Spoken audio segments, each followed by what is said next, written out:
오늘 우리에게 주신 말씀은 출애굽기 19장 1절에서 8절까지의 말씀입니다. 한 목소리로 하나님의 말씀을 받들어 읽겠습니다. 이스라엘 자손이 애굽 땅을 떠난 지 3개월이 되던 날 그들이 시내 광야에 이르니라. 그들이 르비딤을 떠나 시내 광야에 이르러 그 광야에 장막을 치되 이스라엘이 거기 산 앞에 장막을 치니라. 모세가 하나님 앞에 올라가니 여호와께서 산에서 그를 불러 말씀하시되 너는 이같이 야곱의 집에 말하고 이스라엘 자손들에게 말하라. 내가 애굽 사람에게 어떻게 행하였음과 내가 어떻게 독수리 날개로 너희를 업어 내게로 인도하였음을 너희가 보았느니라. 세계가 다 내게 속하였나니 너희가 내 말을 잘 듣고 내 언약을 지키면 너희는 모든 민족 중에서 내 소유가 되겠고 너희가 내게 대하여 제사장 나라가 되며 거룩한 백성이 되리라. 너는 이 말을 이스라엘 자손에게 전할지니라. 모세가 내려와서 백성의 장로들을 불러 여호와께서 자기에게 명령하신 그 모든 말씀을 그들 앞에 진술하니 백성이 일제히 응답하여 이르되 여호와께서 명령하신 대로 우리가 다 행하리이다. 모세가 백성의 말을 여호와께 전하매. 아멘. 신의 산 언약이라는 제목으로 목사님 말씀 전하시겠습니다.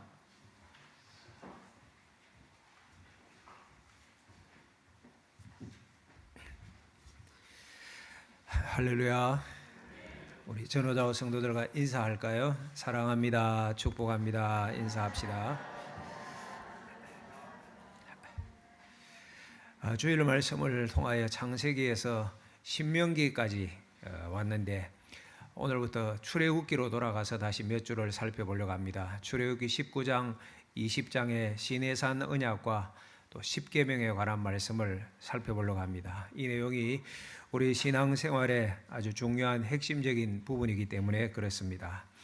출애굽기 말씀을 통하여 이스라엘이 출애굽한 여정들을 이미 좀 살펴보았는데 우리 지도 한번 볼까요? 이스라엘 백성들이 애굽 땅 람셋에서 출발하여서 숫곳을 지나고 에담을 지납니다. 그리고 바알스본 맞은편 바닷가에 이르게 되었는데 여기서 하나님께서 바다 홍해를 갈라주셔서 건넌 곳이죠. 그리고 수르 광야를 지나고 마라에 이르렀을 때는 물이 없어서 물을 마시니 쓴물이었는데 하나님께서 쓴물을 단물로 만들어 주신 곳이 마라였고 그 다음 엘림에 이르게 되죠. 물샘 12과 종려나무 70그루가 있는 사막의 오아시스가 있는 곳이어서 이스라엘이 또 풍족하게 물을 마시고 쉼을 얻었던 곳입니다. 엘림을 지나 신광야에 이르렀을 때 하나님께서 하늘의 양식 만나를 내려주시기 시작한 곳이 신광야였고 르비딤에 이르렀을 때 물이 없다고 불평하니 반석에서 물을 내어주셨고 또 아말렉과 전투가 있었던 곳이 바로 르비딤이었습니다. 르비딤을 지나서 이제 오늘 본문에 들어오면 19장 1절 말씀 보십시오. 이스라엘 자손이 애굽 땅을 떠난 지 3개월이 되던 날 그들이 시내 광야에 이르니라. 어디에 이르렀어요? 시내 광야에 이르렀습니다. 시나이 반도에서 남쪽 지역에 있는 곳이고 이스라엘이 전체가 거기에서 장막을 쳤으니까 광활한 지역이었을 것입니다. 2절과 3절에 보면 그 시내 광야에 이르렀을 때 모세가 한 산에 올라서 하나님의 말씀을 받게 됩니다. 그 산이 바로 시내산이었죠. 호렙산, 시내산이라고 하는데 지금도 이제 뭐 성지 여행을 가면 이 산에 오릅니다. 제벨무사해서 모세의 산이다 뭐 그렇게 일컬어지는데 사진도 좀 보여주면 좋은데 뭐 저렇게 생겼습니다. 그런데 이스라엘 백성들이 봤던 그 시내산이 꼭 저런 것은 아닙니다. 뭐 학자들 간에 견해가 차이가 있어요. 이스라엘이 출애굽하여서 시나이 반도를 지나 올라갔을 것이다 하는 학자도 있고 어떤 학자들은 사우디아라비아가 있는 아라비아 반도 쪽으로 올라갔을 것이다 그렇게 말하는 사람들도 있는데 이 사진은 뭐 지금 현재 성지 여행을 가면 정통 경로 가운데 이게 시나이 산이다, 뭐 시내산이다 그렇게 일컬어지는 산입니다. 보시는 것처럼 그 황량한 사막 가운데 상당히 높은 산입니다. 한 2290m 정도 되니까 우리나라 한라산보다 높은 산이고 산에 올라보면 사방이 다 보이고 굉장히 춥기도 합니다. 이 산이 여러분 기억하시지만은 모세가 처음 하나님을 만났던 곳이죠. 바로를 피하여서 미디안의 양치기로 살때 하나님께서 떨기나무 불꽃 가운데 모세를 부르시고 말씀하셨죠. 모세야, 바로에게 가서 내 백성 이스라엘을 인도하여 내라 명하셨던 그 산이 바로 이 산이었습니다. 그래서 이스라엘 백성들을 출애굽하고 다시금 이 산에서 하나님을 만나게 되는 거예요. 오늘 하나님께서 3절 이후의 말씀 보면 모세에게 너는 이스라엘 자손에게 이와 같이 말하라 라고 말씀하십니다. 말씀하시면서 먼저는 이스라엘이 생생하게 경험한 일을 말씀하시는데 4절 볼까요? 4절 내가 애굽 사람에게 어떻게 행하였음과 내가 어떻게 독수리 날개로 너희를 업어 내게로 인도하였음을 너희가 보았느니라. 4절 말씀은 하나님께서 행하셨던 은혜를 기억하라는 뜻이 되어집니다. 너희들 애굽에서 내가 행한 일 다 보았지. 10가지 재앙이 있었잖아요. 그 강력한 나라였던 애굽 땅에 하나님께서 물을 피로 만드셔서 재앙을 내리셨고, 두 번째는 개구리가 창궐하는 재앙이 있었고, 세 번째는 티끌이 이로 변하여서 애굽 사람이 얼마나 힘들겠습니까? 온통 가렵고 힘들었습니다. 피부병이 생기고, 네 번째 재앙은 파리가 창궐하였던 재앙이었지요. 다섯 번째는 애굽의 가축이 죽음을 당하는 재앙이었습니다. 여섯 번째는 악성 종기가 났던 재앙이었고, 일곱 번째 재앙 기억하십니까? 우박 재앙이었고, 여덟 번째는 메뚜기였습니다. 우박으로 모든 농작물이 상하인데 남아있는 것들은 뒤에 메뚜기가 와서 다 먹어버려서 그야말로 애굽이 황폐한 땅이 되었습니다. 아홉 번째 재앙이 뭐였죠? 흑암이에요. 온 땅에 흑암이 가득하였습니다. 열 번째 재앙은 그 땅에 처음 난 것의 죽음이었습니다. 그런데 놀라운 것은 이 10가지 재앙 가운데서도 이스라엘 백성, 하나님의 백성은 철저하게 보호되었다는 것입니다. 파리가 창궐하였던 재앙이 임하였을 때 이스라엘 백성이 살았던 고센 땅에는 구베라에서 파리가 없게 하셨습니다. 하나님의 은혜였죠. 가축의 죽음도 마찬가지입니다. 애굽 사람들의 가축은 죽었지만은 이스라엘 백성들의 가축은 죽지 아니하도록 하나님께서 보호하셨습니다. 우박 재앙이 내릴 때도 그러하였고 흑암 재앙 때도 그러하였습니다. 애굽 지역은 캄캄하였는데 이스라엘 백성들이 사는 곳에선 밝은 빛이 있었어요. 마지막 재앙 때도 그렇습니다. 애굽 땅에 처음 난 것이 다 죽임을 당하는 재앙이었는데 애굽 왕 바로, 궁전에 있던 바로의 장자로부터 모든 백성의 장자가 죽었고 가축에 처음 난 것이 다 죽었지만은 하나님의 말씀에 순종하여 양의 피를 문설주에 발랐던 이스라엘 백성들은 그 재앙이 넘어갔습니다. 패스 오버. 그래서 유월절이라고 하는 것 아닙니까? 이 10가지 재앙을 보면 창조주 하나님의 권세와 능력과 영광을 보여주는 거예요. 애굽이 얼마나 당대에 강한 나라였습니까? 잡신들 많이 생겼죠. 그런데 하나님께서 재앙을 내리시니 애굽의 잡신들, 애굽 왕 바로의 권세를 압도하는 모습 아니었습니까? 애굽의 그 문명과 그들이 찬란하게 빛났던 영광들을 하나님께서 멸하셨던 것입니다. 이것 너희가 다 보았지? 그리고 또 하나님께서 말씀하세요. 내가 너희를 어떻게 인도했나? 업어서 인도하는 것처럼 독수리 날개로 너희를 업은 것 같이 나에게로 인도하는 것 너희가 다 보았지? 하나님께서 말씀하시는 거예요. 여러분, 독수리는 새끼가 잘 나를 수 있도록 도와줍니다. 어릴 때는 새끼가 나르지 못하니까 어미 독수리가 등에 업고 보호하면서 하늘을 날기도 하고, 또 어미 독수리가 힘차게 먹이를 구하여서 새끼를 먹이고, 높은 언덕 같은 높은 곳에 집을 지어서 대적들의 접근을 막고, 또 새끼 독수리가 날 수 있도록 높은 곳에서 떨어뜨린대요. 그러면 날지 못하니까 부득부득 떨어지는데 어미 독수리가 슉 내려와서 날개로 받아 올리면서 이 새끼 독수리가 날아갈 수 있도록 독수리가 훈련을 시킨다는 것입니다. 하나님께서 이와 같은 모습으로 이스라엘을 보호하고 여기까지 인도하시고 나에게로 인도했다라고 말씀하십니다.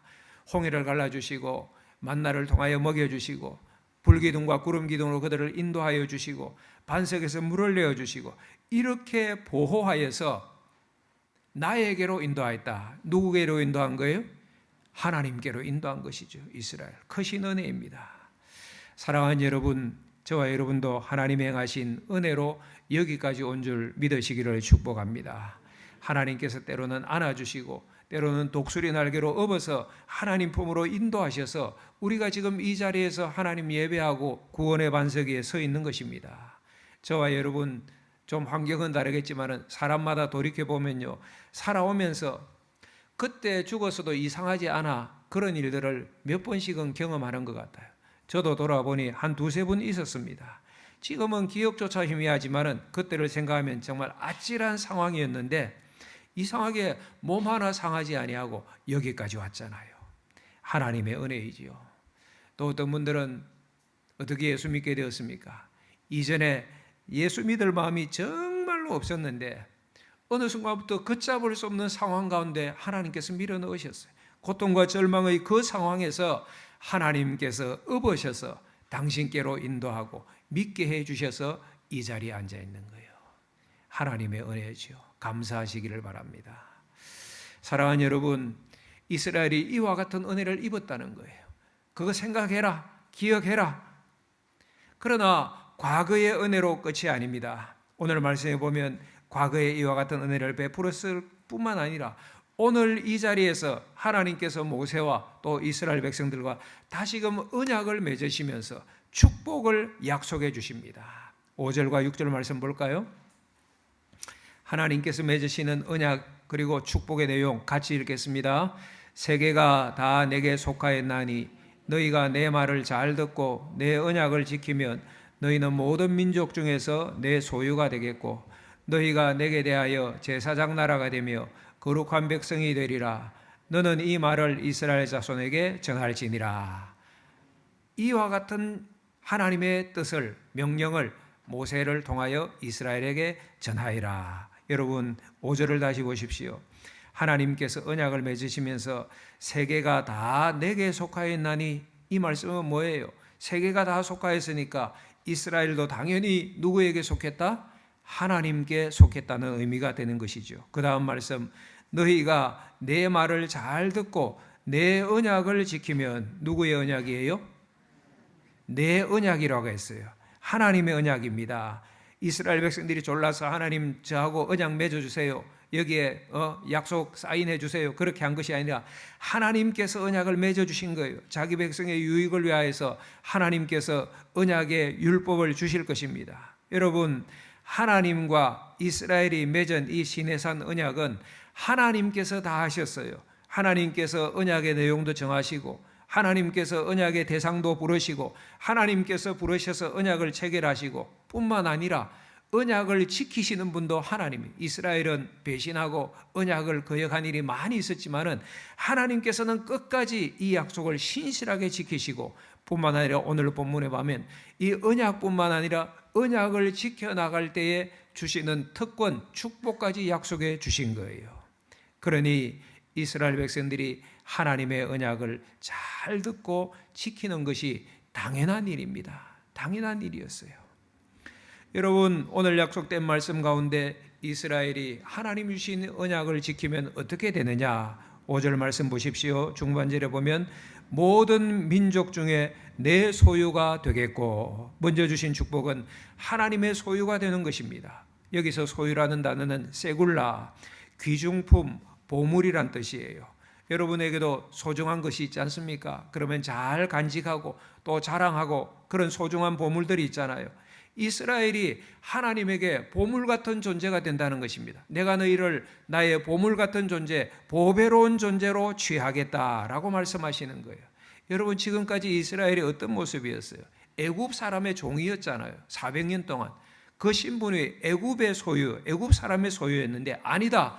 너희는 그들의 소유가 아니라 나의 소유가 될 것이다 약속해 주신 거예요. 할렐루야. 하나님의 사랑이죠.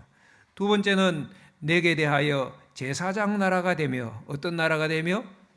제사장 나라가 될 것이다. 첫 번째는 너는 나의 소유가 될 것이다. 두 번째는 너희가 제사장 나라가 될 것이다. 여러분, 제사장은 하나님께 제사 드리는 분 아닙니까? 제사 드리려면 깨끗하고 성결하고 또 하나님과 친밀한 교제를 나눠야 돼. 날마다 기도 가운데 하나님을 만나고 하나님의 뜻을 깨닫고 하나님을 찬송하고 백성을 대신하여 하나님께 제사 드리고 하나님께 나아가고 하나님의 뜻을 선포하고 또 그러면서 열방을, 많은 사람을 하나님께로 인도하는 사람, 또 그런 사람이 제사장이고 그런 나라가 제사장 나라예요. 이스라엘을 제사장 나라 삼겠대요. 조금 전까지 이스라엘은 애굽에서 종살이하던 보잘것없는 민족이었는데 이스라엘이 제사장 나라가 되어서 하나님의 축복을 나누어주는 축복의 통로가 된다는 것입니다. 하나님의 축복이죠. 세 번째로는 5절 말씀에 보면 거룩한 백성이 되리라고 말씀하세요. 여러분, 이스라엘이 거룩한 것이 아니에요. 우리에게는 거룩이 없어요. 누가 거룩하십니까? 하나님이 거룩하세요. 하나님은 인생과 만물과 전혀 구별되는 거룩하신 분이십니다. 그런데 거룩하신 하나님께서 이스라엘을 나의 백성 삼으시겠다. 이스라엘이 그래서 거룩한 백성이 되는 거예요. 하나님이 거룩하셔서 그가 부르신 이스라엘도 거룩한 백성이 되어지는 것입니다. 그래서 이스라엘을 선민이다, 성민이다 그렇게 부르잖아요. 이 모든 것이 오직 하나님의 은혜인 줄 믿습니다. 사랑하는 여러분, 사람은 어떤 나라에 속해 있느냐, 이 땅에 살 때는 그게 중요합니다. 여러분, 미국 국민들 어때요? 자기가 잘난 것 없어도 나라가 힘이 있으니까 어딜 가든지 대접을 받잖아요. 무슨 말을 해도 그냥 영어로 합니다. 돈을 쓰면 달러로 쓸 수 있어요. 그러다가 말 안 들으면 요즘같이 뭐 관세도 때려버리고 힘이 있으니까 다 하는 거예요. 사람들에게 당신이 다시 태어난다면 어느 나라에 태어나고 싶습니까? 물으면 미국이나 선진국에서 태어나면 좋겠다. 이런 사람이 많을 거예요. 나는 뭐 식민지나 어려운 후진국에서 태어날 거예요. 이런 사람은 별로 없을 것 같아요. 그러나 나라가 힘 있는 것으로만 만족해서는 안 됩니다. 어떤 역할을 할 것이냐. 역할이 중요하잖아요. 과거의 미국은 세계 평화를 위하여서 이바지하고 수고한 일이 많이 있습니다. 그래서 그에 합당한 존경과 대접을 받았잖아요. 세계 나라 가운데 무슨 일이 생기면 미국이 좀 중재해 주면 좋겠다 그렇게 희망하고 바라보는 일이 많았잖아요. 그런데 지금은 자국 이기주의, 그래서 자국 우선 정책을 쓰고 있기 때문에 비판을 많이 받고 있지 않습니까? 우리가 성경을 통하여 보고 역사를 통하여 배우는 교훈이 무엇입니까? 하나님께서 인생에게 왕의 권세, 어떤 직분의 권세를 주시고 하나님께서 나라에 힘을 허락하시는데 하나님께서 허락하신 힘으로 열방을 섬길 때에 그 나라도 복을 받고 백성들도 존중을 받았다는 것이 역사의 교훈입니다. 여러분, 출애굽기가 기록될 당시, 지금부터 3,500년 전입니다. 그 당시 애굽은 당대의 강대국이었습니다. 힘이 센 나라였습니다. 그렇지만은 권세를 주신 하나님을 섬기지는 않았습니다. 온갖 우상을 애굽이 섬기고 많은 나라를 다스리고 지배하고 조공을 받고 했는데 그 나라에 포악하였습니다. 그러니까 축복이 아니라 악을 전파하였어요. 결국은 나라가 망하고 백성들도 저주를 받았잖아요. 그런데 애굽조차도 그러한데 얼마 전까지 이 애굽에서 종살이하던, 그것도 4년이 아니라 40년이 아니라 400년 동안 종살이하던 이스라엘을 하나님께서 나의 소유를 삼겠다, 제사장 나라를 삼겠다, 거룩한 백성으로 삼으시겠다 하시니 놀라운 축복인 것입니다. 하나님의 은혜입니다. 이 언약에 중요한 사실 하나가 더 있습니다. 축복을 받을 조건이 5절에 나오는데 5절 보세요. 같이 읽습니다. 세계가 다 내게 속하였나니 너희가 내 말을 잘 듣고 내 언약을 지키면, 여기까지. 조건이 뭐예요? 내 말을 잘 듣고 내 언약을 지키면. 여러분, 시내산 언약은 하나님이 다 주도하셨다고 말씀드렸습니다. 내용도 하나님께서 정하시고 대상도 하나님께서 정하셔서 부르시고 그리고 그들에게 축복까지 약속하시고 지키시는 분도 하나님이시고 시내산 언약은 하나님이 다 하셨어요. 그러면 이스라엘 백성들이 할 일은 무엇입니까? 딱 한 가지예요. 따라합시다. 순종. 이스라엘 백성이 할 일은 순종이었습니다. 오늘 이 하나님의 뜻을 모세가 받아서 이스라엘 장로들에게 진술을 하니 이스라엘 백성들이 어떻게 답하느냐. 8절 보십시오. 8절 시작. 백성이 일제히 응답하여 이르되 여호와께서 명령하신 대로 우리가 다 행하리이다. 여기까지 어떻게 합니까? 이스라엘 백성들이 어떻게 답해요? 여호와께서 명령하신 대로 따라합시다. 우리가 다 행하리이다. 다 행하리이다. 순종을 맹세하잖아요. 순종을.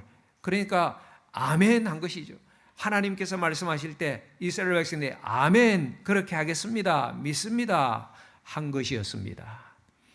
그러나 그 순종 맹세가 오래가지 않았습니다. 이후에도 이스라엘 백성들은 수시로 하나님 거역하고 불순종합니다. 심지어 이 십계명을 받으러 모세가 시내산에 올라간 사이에 백성들은 그 밑에서 금송아지를 만들어서 우리 신이라며 숭배했던 사람이 이스라엘이에요. 이스라엘. 사랑하는 여러분, 여기서 우리가 중요한 교훈을 깨달아야 됩니다. 신앙생활에서 중요한 것이 뭐냐? 하나님을 섬김에 있어서 중요한 것이 뭐냐? 아멘과 더불어서 순종의 삶입니다. 아멘하고 그리고 순종하는 삶. 여러분, 아멘은 그냥 할 수 있습니다. 하지만 순종이 따르지 않으면 공허한 아멘에 불과한 것이며 가짜예요. 가짜. 오늘 우리 주변에 가짜 신앙인은 차고 넘칩니다. 원하기는 이 예배에 참여한 여러분들은 그 무리들에게 들지 않기를 주님의 이름으로 축원합니다. 넘치는 가짜에 여러분까지 거기 들어가지 마십시오. 사랑하는 여러분, 모세와 이스라엘은 시내산 언약을 세웠는데 신약 시대를 살아가는 하나님의 백성은 우리는 하나님께서 새 언약을 체결해 주셨습니다. 하나님의 아들이신 예수 그리스도를 이 세상에 보내어 주시어서 우리의 죄를 지고 십자가에서 죽으시고 제3일에 부활하셨습니다. 예수님은 보배로운 생명의 돌입니다. 보배로운 산돌이신 예수께 나아간 자는 구원을 받고 새 신분을 허락해 주세요. 그것이 베드로전서 2장 9절 말씀인데 자막 보고 다 같이 읽어보겠습니다. 그러나 너희는 택하신 족속이요 왕같은 제사장들이요 거룩한 나라요 그의 소유가 된 백성이니 이는 너희를 어두운 데서 불러내어 그의 기이한 빛에 들어가게 하시니에 아름다운 덕을 선포하게 하려 하심이라. 아멘. 여러분, 그 당시 초대교회에 핍박받고 어려움 가운데 있는 성도들에게 하나님께서 베드로를 통하여서 너희는 그렇지만은 택한 족속이다. 왕같은 제사장들이다. 거룩한 나라요 그의 소유가 된 백성이다. 여러분, 베드로전서 2장 9절 말씀이 딱 오늘 본문하고 같잖아요. 똑같은 말씀이에요. 내 소유, 하나님의 소유, 제사장 나라, 거룩한 백성. 구약의 이스라엘이 그러하였듯이 오늘 하나님을 믿는 신평교회 모든 성도들이 하나님의 소유, 제사장 나라가 될 것이고 거룩한 백성. 여러분, 우리가 이런 사람이에요. 어디를 가든지 자부심과 긍지를 가지기 바랍니다. 이런 영광된 신분이 세상에 어디에 있습니까? 그러하니 삶의 형편이 어떠하든지 이 하나님을 바라보며 이 베푸신 은혜, 나의 정체성을 바라보며 감사하고 찬송하고 믿음의 걸음을 당당하게 걸어가셔야 돼요. 삶의 형편이 여러 가지 어렵다 할지라도 예수 믿는 우리는 쉽게 불평하고 원망하고 그러지 맙시다. 낙심하고 절망하고 그러지 맙시다. 왜? 하나님의 소유라고 하잖아요. 하나님의 거룩한 백성이라고 하잖아요. 여러분 어디에서든지 억만금을 준다 할지라도 세상의 보물을 여러분 주머니에 밀어넣는다 할지라도 죄와 타협하지 맙시다. 왜? 우리는 하나님의 거룩한 백성이니까. 이런 긍지를 가지고 사셔야 하는 거예요. 여러분 몸이 아파도 마음이 아파도 뭔가 세상의 일이 턱턱 막히도 직업을 선택하고 학교를 선택할 때 내가 원하는 길에 되어지지 않는다 할지라도 그럼에도 불구하고 저와 여러분들은 하나님의 소유요 제사장 나라요 거룩한 백성임을 기억하고 하나님께서 내 삶을 인도하신다 믿으시기를 축복합니다. 그래서 감사하고 찬양하며 나아가는 거예요. 그러나 그것만으로 끝나면 안 됩니다. 믿음의 삶을 사셔야 하는 거예요. 아멘 하셨습니까? 그러면 아멘의 삶을 사셔야 돼요. 순종의 삶, 삶에서 순종을 실천해야 돼요. 오늘 하나님께서 모세에게 주셨던 너희는 이렇게 살아라 하고 주신 십계명과 여러 가지 율례의 말씀들을 우리 삶 가운데서 지켜가고 그 정신과 가치를 실현해 가는 것이죠. 핵심은 하나님 사랑하고 이웃을 사랑하는 것이에요. 이 마음으로 우리가 진중하게 마음을 다하여 하나님께 예배하고 예수님의 사랑으로 이웃을 섬기고 그 사랑 때문에 생명의 복음을 전하고, 이것이 하나님께서 우리에게 주신 율례의 말씀들의 핵심 중의 핵심 아닙니까?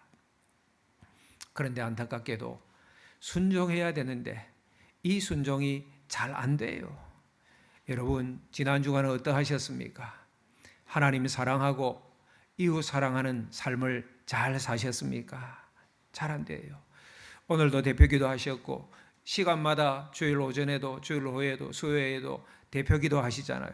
꼭 나오는 것이 초에 회개 기도를 드립니다. 하나님 말씀과 하나님 존중하는 뜻대로 살아야 됨을 알매도 불구하고 죄악 가운데서 살았음을 용서하여 주십시오 하면서 늘 회개합니다. 기도 때마다 이 기도가 나와요. 서두의 말입니다. 당연히 회개할 일이 있으면 회개하고 해야 됩니다. 그런데 이 기도를 들을 때마다 느끼는 것은 순종이 쉽지가 않구나. 알고 있지만 순종이 잘 안 되는구나. 그러면서 또 저는 이 기도에 좀 아쉬움도 있어요. 우리가 회개할 것은 회개하지만 하나님의 은혜로 인한 승리의 보고가 기도로 많이 들어지면 좋겠다. 감사와 찬양의 보고가 많이 있으면 좋겠다. 하나님, 죄악 가운데 있고 저의 연약함이 있었지만 하나님께서 오른팔로 붙들어 주시어서 믿음의 삶을 지난 주간에 걸어가게 하심을 감사합니다. 연약한 가운데서도 소망의 하늘나라를 바라보며 나아가게 하심을 감사하며 하나님께 영광을 돌립니다. 저는 우리 대표기도에 이런 기도와 감사와 승리와 영광의 보고가 하나님께 많이 올려지면 좋겠다는 생각이 있어요. 그런데 어쨌든 순종이 쉽지는 않다는 것입니다. 3500년 전에 이스라엘 백성들만 그랬느냐? 아니에요. 2000년 전에 바울이 복음을 전할 때도 그러했습니다. 로마서 2장에 보면 바울이 유대인들을 향하여 선포합니다. 율법을 말만 하고 행하지 않는 유대인들을 향하여서 로마서 2장 28절과 29절에 표면적 유대인이 유대인이 아니다, 이면적 유대인이 참 유대인이다 라고 책망하면서 선포합니다. 그러니까 혈통적으로 껍데기만 유대인이라고 하나님의 백성이냐? 아니다. 너희의 속마음이 하나님을 경외하고 하나님 말씀에 순종하는 이면적 유대인, 이것이 진짜 하나님의 백성이다. 그 말씀하신 거예요. 왜 바울이 그렇게 선포했느냐? 그 시대에도 껍데기 가짜 신앙인들이 많았기 때문입니다. 사랑하는 여러분, 3500년 전 모세 시대에 순종이 잘 안 되었고 2000년 전 바울 시대에도 순종이 잘 안 되었어요. 유대인 신분만 자랑하고 율법을 잘 알고 가르치지만은 행하지 않는 자들, 행하지 못하는 자들이 많았다는 사실입니다. 3000년 전에 순종이 잘 안 됐네. 2000년 전에도 순종이 잘 안 됐네. 그럼 오늘은 어떨까요? 오늘 우리 한국교회는 어떻습니까? 여러분들은 어떠신가요? 지난 주간에 교단 행사가 있어서 예배드리는데 총회장님 설교하시는데 탄식을 하시면서 그런 말씀 잘 안 하시는데 우리 한국교회가 타락했습니다. 하나님의 전적인 은혜가 없으면 정말 안 됩니다 하면서 탄식하며 말씀을 전하는데 저도 그 마음에 전적으로 동감합니다. 저도 두려워서 잘 말씀드리지만 오늘 우리 한국교회는 너무나 타락했습니다. 교리와 형식만 추구하는 습관적인 신앙에 젖어 있습니다. 껍데기는 화려하지만은 습관에 타성에 젖어 있고 아멘, 어떤 말씀을 선포해도 아멘은 하지만은 변화되지 않는 삶이, 영적으로 비만하여서 움직이지 않는 거예요. 피리를 불어도 춤추지 않고 애가를 불러도 슬퍼하지 않는 오늘 이 땅의 성도들을 보게 되는 거예요. 제가 목사 아닙니까? 성도들을 많이 만납니다. 목사이기 때문에 목사들의 모임도 만나고 이것저것 목사를 보고 장로님들도 많이 만나고 목사, 장로, 저를 포함하여서 본질에서 벗어나서 제도와 형식을 추구하고 자기들만의 도그마에 빠지는 것을 봅니다. 자기들이 만들었던 교리, 자기들의 형식, 자기들의 습관에서 벗어나지 못, 본질은 없어요. 신앙의 본질, 복음의 본질, 예수 그리스도의 본질은 없고 자기들이 만든 도그마된 어떤 신앙 가운데서 깨트려지지 않는 모습을 보면서 큰일 났다는 생각이 들어요. 우리 한국교회 큰일 났구나. 목사인 저 자신을 볼 때도 너무나 죄악된 모습을 많이 봅니다. 여러분을 보는 것이 아니라 저 자신을 볼 때 이미 너무나 하나님 앞에서 죄송스럽고 안타깝고 습관적이고 능력을 상실하고 오늘 교회 안에 많은 문제들이 있습니다. 여러분, 교회 안의 세력이 오히려 하나님의 나라를 대적하고 방해하는 것 아십니까? 교회 밖의 세력보다 교회 안의 세력이, 교회 안에 많은 갈등들이 있잖아요. 그 갈등들을 보면 본질에 눈뜨지 못하고 자기 영적 관리에 실패한 메마른 영혼들이 설쳐되는 것을, 그래서 교회를 어지럽히고 하나님의 백성을 회방하는 모습을 봅니다. 큰일 났다 싶어요. 큰일 났다 싶어요. 하나님의 주권적인 섭리가 없으면 쉽지 않을 것 같아요. 한국교회 어려울 것 같아요.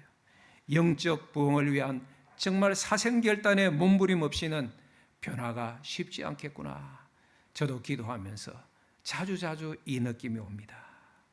사랑하는 여러분, 영적으로 우리가 좀 순수해져야 합니다. 예수님을 만났던 첫사랑, 첫 믿음으로 우리가 돌아가야 됩니다. 여기에는 하나님의 은혜가 있어야 돼요. 이번 주간이 광복절이잖아요. 우리가 나라 사랑을 위해서 기도해야 되는데, 나라가 잘 되려면 여러분 교회가 바로 서야 됩니다. 하나님의 교회가 하나님을 똑바로 바라보면 그 나라가 복을 받은 것이 인류의 역사요, 하나님의 나라의 역사입니다. 이 나라도 쉽지가 않습니다. 하나님의 공의가 점점점 훼손되는 것을 보게 되어집니다. 하나님의 은혜가 필요합니다. 기도하셔야 돼요. 하나님, 이 민족을 불쌍히 여겨주시고 하나님 조국 교회를 긍휼히 여겨주시옵소서. 우리가 순종이 왜 잘 안 됩니까? 여러분, 순종, 하나님의 은혜가 있어야 됩니다. 우리가 결단하고 애써야 되겠지만은 그것만으로는 되어지지 않아요. 하나님의 은혜가 있어야 됩니다. 그래서 하나님께서 우리 시대에 하나님의 은혜의 영을 약속해 주신 것 아닙니까? 예레미야 선지자에게 예레미야 31장 31절에 하나님께서 말씀하세요. 새 시대에 이스라엘과 유다에 새 언약을 세우리라.